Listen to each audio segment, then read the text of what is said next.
જય જોહાર જય આદિવાસી. હાલો દોસ્તો, આપણે જામજેતપુર તાલુકાની અંદરમાં પરમિશન મળી ગયું છે અને આવેદનપત્ર આલવા જવાનું છે 24 તારીખે. મીટિંગ રાખેલી છે. જે ભાઈઓને આવવું હોય એ આવી જાજો. હું કેવું ભાઈ તાર? હા, સાચી વાત છે. 24 તારીખ બુધવારને રોજ આપણે આવેદનપત્ર દેવા જવાનું છે. તો આડોશી પાડોશી જે આજુબાજુના ગામડિયામાં જે રહેતા હોય એ આવી જાય 24 તારીખે બુધવારે સવારે. હમું જવાના છે અને જે ભાઈઓ હોય તે બધા આવી જાજો.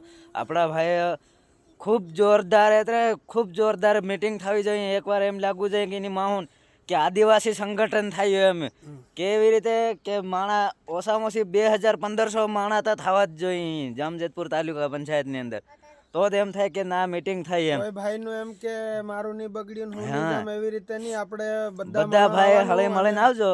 એકતા કરવાની છે. આપણે જેટલો માણા પરજ્યાવદ છે એટલો આપણો નામ ઊંચું રહે. આપણે દેખાડવાનું છે કે આદિવાસી કોણ છે એમ. એકવાર આદિવાસીનો પાવર દેખાડી દેવાનો છે જામજેતપુર અંદર, જામજેતપુર તાલુકાની અંદર. જય જોહાર જય આદિવાસી. જેમ પણ એમ દબાવીને શેર કરજો આ વિડીયો. ફૂલે આપણા આદિવાસી ભાઈઓને 24 તારીખે કોઈ ભાઈ ચૂકવો નહીં જોઈએ. એક ભાઈ આવી જવો જોઈએ બધા આપણે મીટિંગમાં. જય જોહાર.